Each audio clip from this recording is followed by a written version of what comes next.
Hello everyone. स्वागत है आप सभी का आपके अपने YouTube channel study with Sonal में। यदि अभी तक आपने हमारे चैनल को सब्सक्राइब नहीं किया तो प्लीज़ चैनल सब्सक्राइब कर लीजिए और बेल आइकन दबा के नोटिफिकेशन ऑन कर लीजिए ताकि मैं जो भी वीडियो बनाऊँ सबसे पहले आप तक पहुँचे। इस चैनल पे मैं बैंकिंग एग्जाम से रिलेटेड वीडियोस डालता रहता हूँ, ठीक है।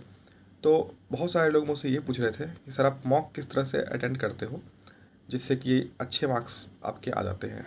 मतलब एक मैसेज मैंने पढ़ रहा था अभी जस्ट थोड़ी देर पहले इंस्टाग्राम पे, जहाँ पे किसी ने मैसेज किया था। उसमें लिखा था कि सर आपने किस तरह से मॉक अटेम्प्ट किया, मतलब और एसबीआई प्री का पेपर या आईपीएस आरआरबी पीओ का या पीओ प्रीलिम्स या आईबीपीएस आरआरबी ये क्लर्क का प्रीलिम्स, जिससे आपके मार्क्स इतने अच्छे हैं। तो मैं बता देता हूँ आपको कि मॉक्स ये आपका जो रियल एग्जामिनेशन होता है उसको अटेंड करने का सबसे एक बेस्ट तरीका है। आप एग्ज़ाम में तभी अच्छा अटेम्प्ट कर पाओगे जब आप मॉक में उसी तरीके से अटेम्प्ट करते हो, ठीक है। जैसे मल्टीप्लिकेशन वगैरह होता है, एडिशन होता है, सब्ट्रैक्शन होता है, तो ये सब डिपेंड करते हैं कि आप किस तरीके से करते हो। कुछ लोग क्या करते हैं कि मल्टीप्लिकेशन को लिख के करते हैं, जैसे 12 × 12 करना है। एक एग्जाम्पल लेते हैं तो उसको 2 × 4 2 × 2 ऐसे करके करते हैं, ठीक है। और वही कोई बंदा होता है जो उसको दिमाग में कर लेता है गुना, ठीक है। वो आपको ट्रिक आनी चाहिए मल्टीप्लिकेशन की, एडिशन की, सब्ट्रैक्शन की, डिवीज़न की। ये सब रूल आपको पता हो, मतलब पता होना चाहिए कि ये नंबर ऐसे डिविजिबल है या नहीं है। मतलब ये सब आपके दिमाग में चलना चाहिए, ठीक है। इतना चीज़ आपके दिमाग में रहेगा तो कैलकुलेशन आपकी अपनी आप मतलब बेटर हो जाएगी। और पहले किस तरह के क्वेश्चन अटेम्प्ट करते हैं, बात करते हैं इंग्लिश की, ठीक है। तो आपकी ज़्यादा पॉसिबिलिटी है कि आपकी एग्ज़ाम में भी या मॉक में भी यदि क्वेश्चन खुलते हैं पहले, तो हो सकता है 90% चांस है कि आरसी खुल जाती है, रीडिंग कम्प्रीहेंशन, ठीक है। तो आपको उसमें ध्यान रखना है कि उसमें 5 से 7 क्वेश्चन होते हैं मैक्सिमम टाइम। तो मैंने देखा है 7 7 क्वेश्चन भी रहते हैं उसमें। 5 आपको उससे रहता है और 2 उसी में ग्रामेटिकल क्वेश्चन आ जाता है आरसी में ही, ठीक है। आपको कोशिश करना है सबसे पहले, यदि एरर डिटेक्शन के क्वेश्चन हो, यदि आपको थोड़ा बेसिक ग्रामर आती हो तो प्री के तो ईजी होते हैं, ठीक है। तो आपको एरर डिटेक्शन के क्वेश्चन वो पहले अटैम्प्ट कर लेना है उसमें। तो एरर डिटेक्शन के आप क्वेश्चन अटैम्प्ट कर लीजिए। उसके बाद आइए पैराजम्बल। प्री के पैराजम्बल भी आसान होते हैं, तो आप पैराजम्बल करके, क्योंकि ये सब करने से आपके नंबर फिक्स हो जाते हैं और ये सब जल्दी हो जाएगा, ठीक है। तो पैराजम्बल कर लीजिए। पैराजम्बल करने के बाद जब देख रहे हैं कि आपको 10 12 मार्क्स आप सिक्योर कर चुके हैं, उसके बाद आप आरसी कर लो। आरसी फटाफट करने की कोशिश करो, 3 से 4 मिनट के अंदर आरसी कर लो। और आरसी आप जल्दी तभी कर पाओगे जब आपकी रीडिंग स्किल्स अच्छी होगी। और रीडिंग स्किल्स अच्छी करने के लिए आपको न्यूज़पेपर डेली पढ़ना बहुत ज़रूरी है। जो मतलब एडिटोरियल पेज होता है, आप किसी की वीडियोस मत देखिएगा, क्योंकि मैं कभी सजेस्ट नहीं करता हूँ कि ताकि एडिटोरियल या किसी भी टीचर की वीडियोस देखने के लिए सुबह सुबह जो आती रहती है हर चैनल पे। मैं कभी नहीं देखता था एडिटोरियल, आज तक मैंने एडिटोरियल किसी का नहीं देखा है, ठीक है। मैं खुद इंडियन एक्सप्रेस पढ़ता था उसके एडिटोरियल, और खुद से ही उसको कॉम्प्रीहेंड करने की कोशिश करता रहता था, ठीक है।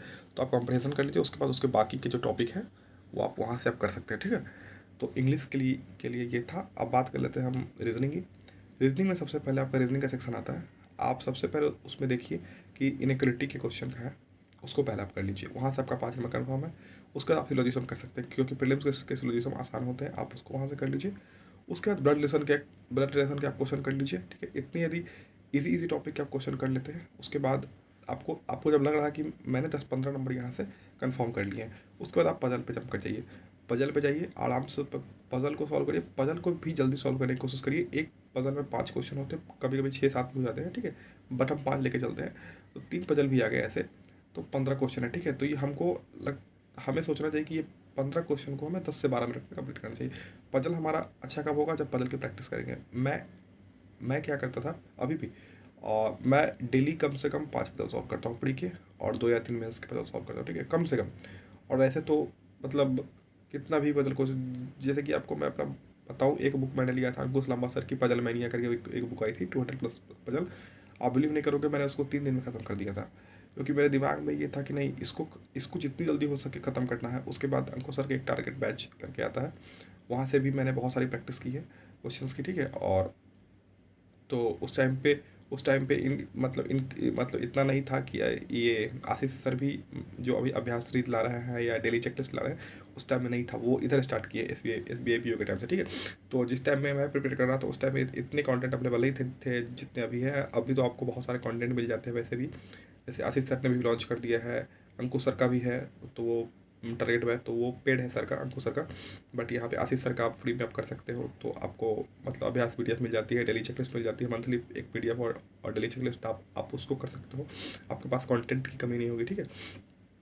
तो और आप पजल डेली सॉल्व करो, कम से कम 5 पजल सॉल्व करो, और मेंस के भी 7-7 पजल सॉल्व करो, ठीक है। उसके बाद मैं ये कहूँगा कि आप यदि अभी प्रिपेयर कर रहे हो तो रीजनिंग अभी यदि आप करते हैं तो मेंस लेवल के भी क्वेश्चन करने की कोशिश करो। जैसे इनपुट आउटपुट के क्वेश्चन है तो ये आपको थोड़े थोड़े फंसा सकते हैं मेंस लेवल में, तो इसको भी आप अभी अभी से ही करने की प्रैक्टिस करते रहो, ठीक है, क्योंकि आपको प्रीलिम्स देने के बाद आपको ज़्यादा टाइम नहीं मिलेगा, ठीक है। तो ये करते रहो और उसके बाद पजल सॉल्व करो और जो भी टॉपिक बचा हुआ है उसको कंप्लीट करो। अब बात कर लेते हैं क्वांट की। क्वांट में सबसे पहले आपको सिंप्लीफिकेशन के क्वेश्चन सॉल्व करने हैं, क्योंकि सिंप्लीफिकेशन के 5-6 या 7 क्वेश्चन होंगे, वो आपको मैक्स टू मैक्स 3 मिनट में हो जाने चाहिए। सिंप्लीफिकेशन के क्वेश्चन आपके ईजी से सॉल्व कब होंगे, जब आपकी कैलकुलेशन स्पीड अच्छी होगी। और कैलकुलेशन स्पीड वही होती है कि आपको डेली कम से कम 25 क्वेश्चन सिंप्लीफिकेशन के सॉल्व करनी चाहिए, क्योंकि मैं खुद 25 क्वेश्चन डेली सिंप्लीफिकेशन के सॉल्व करता था। उसके बाद आपको क्वाड्रेटिक इक्वेशन को पे जम करना, वहाँ से आप 5-6 नंबर कंफर्म कर सकते हैं। क्वाड्रेटिक इक्वेशन भी आपको डेली 5 से 10 प्रैक्टिस करनी है घर पे, और एक मॉक भी देना है आपको। तो क्वाड्रेटिक इक्वेशन हो गया वहाँ से।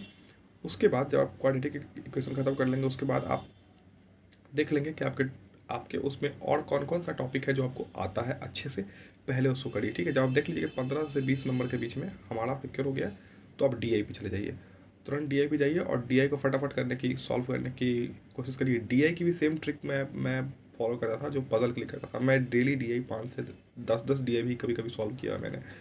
तो DI करिए, आपको DI करना बहुत इंपॉर्टेंट है। यदि डाटा इंटरप्रिटेशन आप सॉल्व कर रहे हैं तो हमको लगता है कि वो एक ऐसा टॉपिक है जो आपके दिमाग के परत खोल देता है। मुझे बहुत बेनिफिट हुआ था DI करने से। मतलब एक होता है ना कि ब्रेन का बहुत ज़्यादा एक्सरसाइज होता है DI और पजल सॉल्व करने से, और एक DI और पजल सॉल्व करने के बाद आपको एक अलग सा सुकून मिलता है कि मतलब मैंने कर दिया।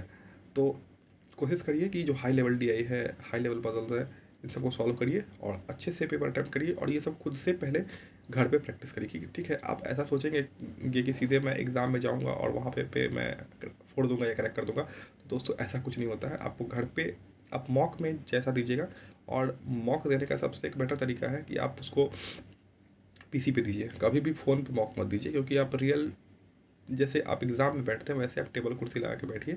टेबल पे लैपटॉप को रखिए या जो भी आपका PC है, डेस्कटॉप है, उसको टेबल पे है, और आप कुर्सी पे बैठिए आराम से। आगे में एक रफ शीट लीजिए 3-4 पेज का। मैं पूरे एग्ज़ाम की तरह ही देता था, मतलब एक पेन, एक घड़ी सामने में रखता था, और रफ शीट और लैपटॉप, बस इतना ही चीज़ मेरे सामने होती थी, और मैं मॉक देता था, ठीक है। तो इस तरह से आप मॉक दीजिएगा, आपको बहुत ज़्यादा इंप्रूवमेंट दिखेगा, ठीक है। तो आशा करते हैं कि आपको वीडियो पसंद आया होगा। यदि आप भी किसी टॉपिक पे वीडियो चाहते हैं तो कमेंट सेक्शन में कमेंट कर दीजिए, मैं उस टॉपिक पे वीडियो जरूर बना दूंगा, या कुछ छोटा होगा तो आपको मैं कमेंट में ही रिप्लाई कर दूंगा, ठीक है।